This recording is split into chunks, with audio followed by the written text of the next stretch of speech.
Dahil sa Mutual Defense Treaty o MDT, paulit-ulit ginarantiya ng Estados Unidos na tutugon sila sa oras na targetin ang mga barko at eroplano ng Pilipinas sa isang armadong pag-atake.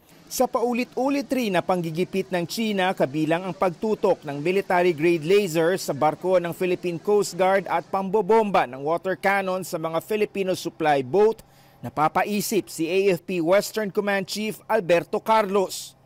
Ano ba yung ibig sabihin ng arm attack, and in the light of what happened, we have no knowledge kung ano talaga pa ang interpretation at our level. Maliban sa mga itinayong EDCA sites na gagamitin ng mga US troops, puntahan rin ang Palawan ng mga matataas na opisyal ng Amerika.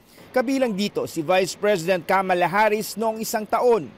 Sa dami-dami na nung dumating, wala pa tayong actual on the ground in terms of joint operations here. Sinabi kamakailan ng National Security Council na maaring umpisahan na ang Joint Philippine at US Maritime Patrol sa West Philippine Sea bago magtapos ang taon. Mungkahi ng isang think tank, bakit di isabay ang joint patrols sa mga resupply mission gaya sa Ayungin Shoal? Bagay na ginagawa rin naman daw ng Malaysia at Indonesia. Pero sa ngayon, sariling sikap muna ang Pilipinas para harapin ang mga banta mula China. Pinag-aaralan na ng AFP para tapatan ang daan-daang Chinese maritime militia sa pamamagitan ng mga naval reservists at maging mga mangingisda.